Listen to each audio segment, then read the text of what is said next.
So we're in the process of picking out a spot, the site for the Yome. We've been in a lot of deliberation about what is the best spot for it, and what kind of floor we're going to give it. Floor is the first thing that we're working on, so we're just kind of working through what kind of floor we're going to put on. So we've got 3 different options we're talking about.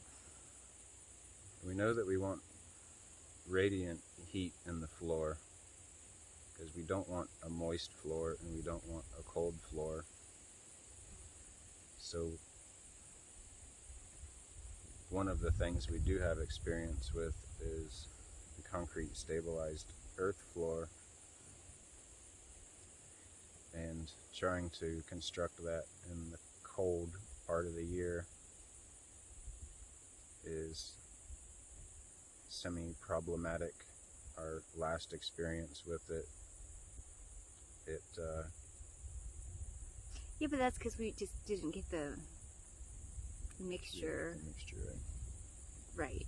This time we'll get the mixture right, and it won't be so watery and soupy. So what we did then was we built a stem wall out of earth bags, and then we filled in, we laid down a vapor barrier. I don't remember if we did gravel or vapor barrier first, but there's a vapor barrier and there's gravel fill, and then there was foam insulation, and then we poured the concrete stabilized earth on top of the foam insulation. And there was some soft spots in that because the foam insulation didn't really rest all the way down on the gravel layer. May have had some undulations in it, and the foam rested on it with maybe some air cavities, some no contact spaces. So maybe if we did it like that again, we would do vapor barrier and then foam insulation and then gravel on top of that. Well, then whenever we put the concrete down, it would fall down into the gravel. It wouldn't have a good smooth surface, the concrete stabilized Right. earth. So it was either just a complete concrete slab, an earth stabilized floor, or A concrete stabilized earth floor. concrete stabilized, or a deck. Or a deck. And we would create the floor inside the Yome space. So the deck could be a bigger footprint than the Yome. Doesn't have to be, but whatever is in the interior space of the Yome, we would finish on the inside, on top of the structural deck. We'd finish it with our PEX tubing, which delivers the heated water into the floor so we can have a heated floor. I think that sounds the simplest. Well, I mean, do we have all the wood? We have wood to make the deck? Well, the top of the deck needs to be all in a plane. So if we use our round wood that's available from the forest, then we'll have to somehow take that organic form that we get out of it and create a finish layer that is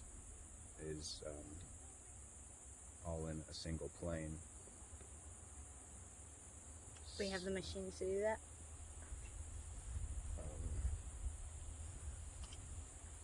Brains is the question. Machines for everything. Do we have the tools to be able to do that? Is my question.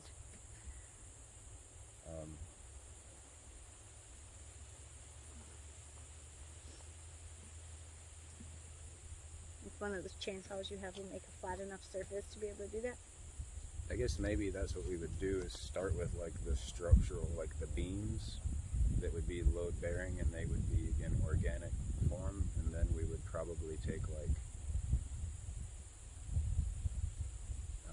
laser level would be high tech, the string level with the bubble on it would be low tech, and we would maybe like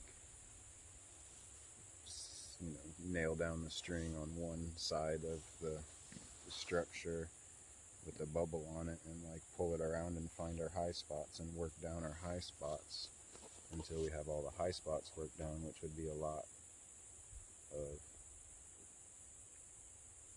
work, a lot of like hand work, not not something where you're running it through a planer or something like that. It'd be like draw knifing it. Could we borrow someone's portable sawmill and just mill some of those round wood pieces?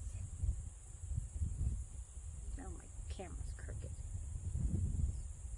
Well, you can't like just saw off the whole top of a 20-foot thing until it's in plane, and you have to assemble it to know what you got.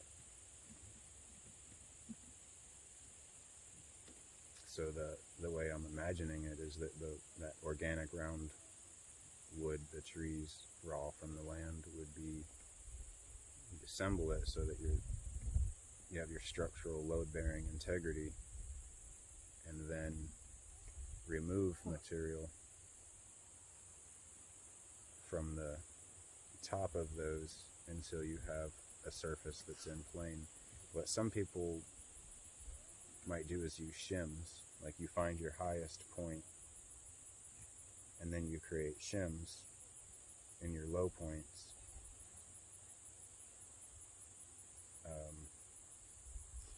Do we, in that stack of wood down there, do you have any flat wood already that you could use as a Oh, you know what? Maybe. We got tons of wood down there. I know, but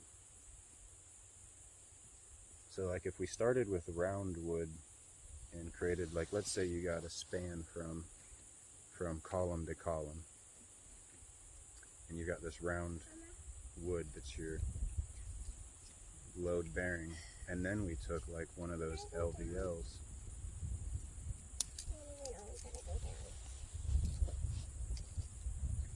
Take some LVLs and bolt them to the like interior non-visible side of your round wood.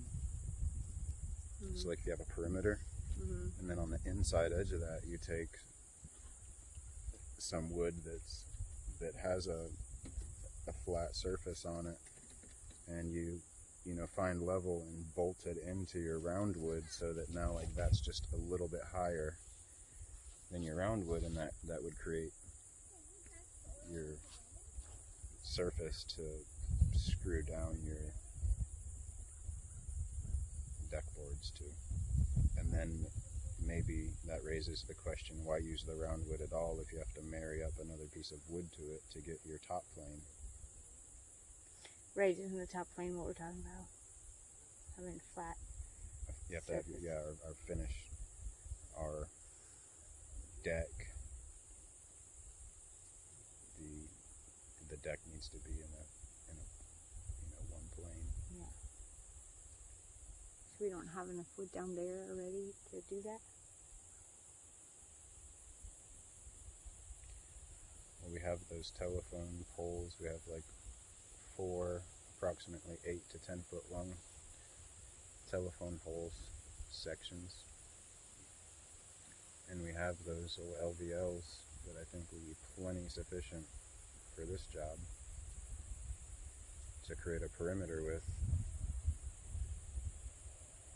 And maybe we can get some hangers from Scott so that we can do LVLs from the perimeter to the center point, because we need a support in the center also. And so we would have like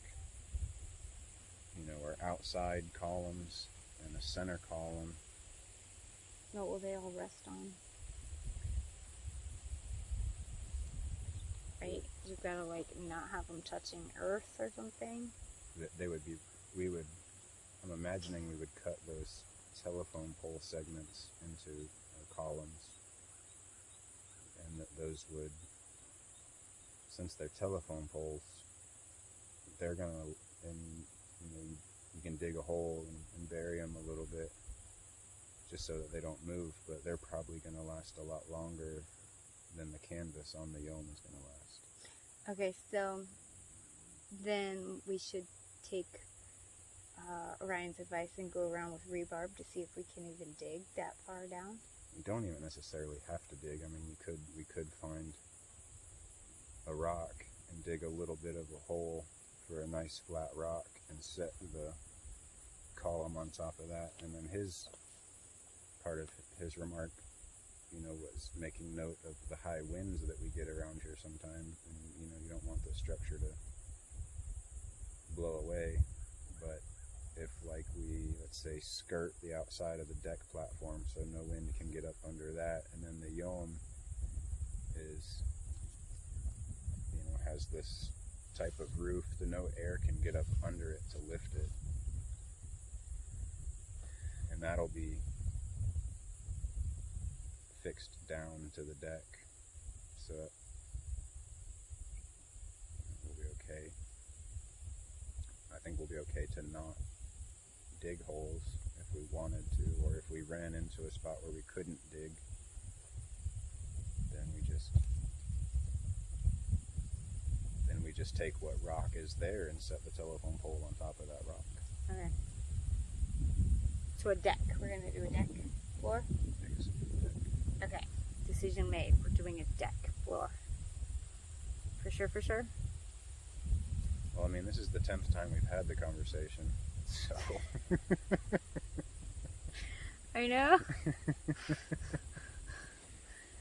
But now we're video recording it, so now this is real. It's got to be official because we got